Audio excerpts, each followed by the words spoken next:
ছোট থেকে বড় সবাই এই পিঠে খুব পছন্দ করবে। আজকে আমি তোমাদের পিঠে বানিয়ে দেখাবো। হাই এভরিওয়ান, নতুন আরেকটি রেসিপি নিয়ে তোমাদের সামনে চলে এলাম। তো কেমন আছে আমার বন্ধুরা? ভালো আছে তো? আজকের ভিডিওটা কিন্তু একদম স্কিপ করো না।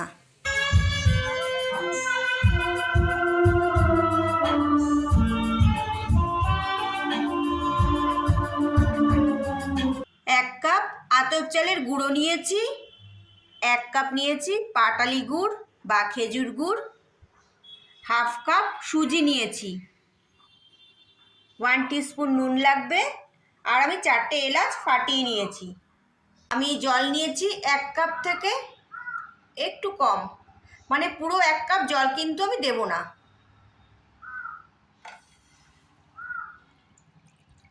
জল বসিয়ে দিয়েছি, এর মধ্যে আমি নুন দিয়ে দেব, আর জল ভালো করে ফুটিয়ে নিতে হবে। জল ফুটে গেছে, দিয়ে দেব চালের গুঁড়ো 1 কাপ। আমি আতপ চালের গুঁড়ো দিয়ে পিঠে বানাবো, তোমরা চাইলে সেদ্ধ চালের গুঁড়ো দিয়েও বানাতে পারো। এবার আমি সুজি দিয়ে দেবো হাফ কাপ। আঁচটা কমিয়ে কন্টিনিউ নাড়তে হবে যতক্ষণ না দলা পাকিয়ে আসছে। ঠিক যেভাবে দেখাচ্ছি তোমরা এই রেসিপিটা বাড়িতে ট্রাই করে দেখো, খুব ভালো লাগবে। তোমাদের মধ্যে অনেক বন্ধুরা আছো যারা খুবই ব্যস্ত থাকো, সময়ের অভাবে তোমরা পিঠে বানিয়ে খেতে পারো না, তো তোমরা এইভাবে ট্রাই করতে পারো। আর এটা বানাতে খুব সহজ, খুব বেশি সময় লাগে না, ঝটপট হয়ে যায়, আর খেতে খুব সুস্বাদু হয়, একদম নরম তুলতুলে। তোমরা যদি নতুন বন্ধু হয়ে থাকো আমার চ্যানেলটিকে অবশ্যই সাবস্ক্রাইব করে বেল আইকনটি ক্লিক করে দেবে। বন্ধুরা দেখো দলা পাকিয়ে গেছে, এবার আমি গ্যাস অফ করে দেব। একটা পাত্রে নিয়ে নিয়েছি, আর দেখো আমি এদিকে সামান্য ঘি নিয়েছি, এভাবে ঘি একটু হাতে মাখিয়ে নিলাম। এবার আমি এটা ভালো করে মাখিয়ে নেব।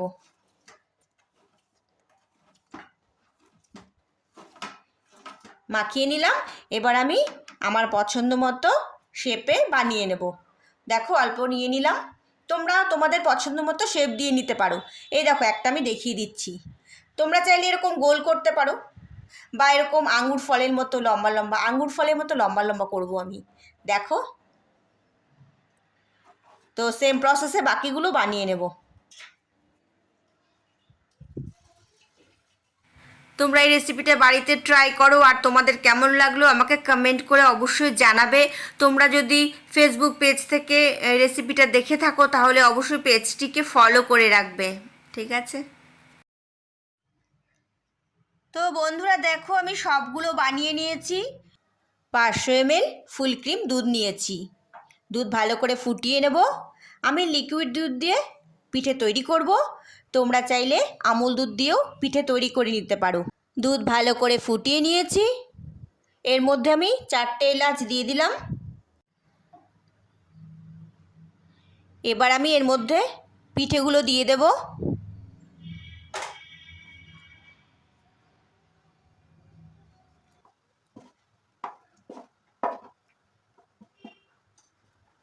পিঠে দিয়ে দিয়েছি, এবার আমি মিডিয়াম ফ্লেমে পিঠেগুলো সেদ্ধ করে নেব।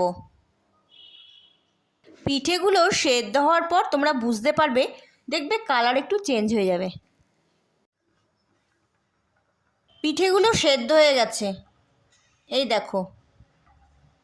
আর পিঠেগুলো কিন্তু আকারে আরেকটু বড় হয়ে যাবে।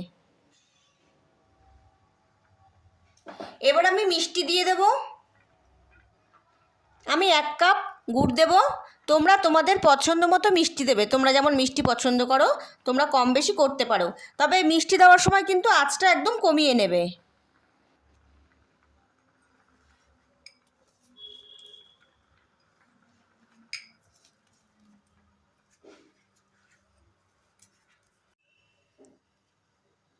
আর তোমাদের বললাম গুড় যখন দেবে তখন আঁচ কমিয়ে নেবে। এখন আমি মিডিয়াম ফ্লেমে কিছুক্ষণ ফুটিয়ে নেব। পিঠে বানানো আমার একদম কমপ্লিট হয়ে গেছে, আর দেখতে পাচ্ছ চারদিকে এরকম সর জমে আসছে, এই সরগুলো এভাবে কাচিয়ে দুধে নিয়ে নিতে হবে। এবার আমি গ্যাস অফ করে দেব। কিছুক্ষণ পর তোমাদের সার্ভ করে দেখাচ্ছি, তবে তোমরা কিন্তু একটু পাতলা রাখবে, খুব বেশি ঘন করবে না। এবার আমি ঢাকা দিয়ে দেব, একটু এরকম ফাঁকা রাখবো। তো দেখো আমার রান্না কমপ্লিট। তোমরা দেরি না করে আজকেই ট্রাই করো। রেসিপিটি ভালো লাগলে লাইক শেয়ার সাবস্ক্রাইব করতে একদম ভুলবেন না। ভালো থাকুন, সুস্থ থাকুন। খুব তাড়াতাড়ি আপনাদের সাথে আবার দেখা হচ্ছে। ততক্ষণের জন্যে বাই, লাভ ইউ অল।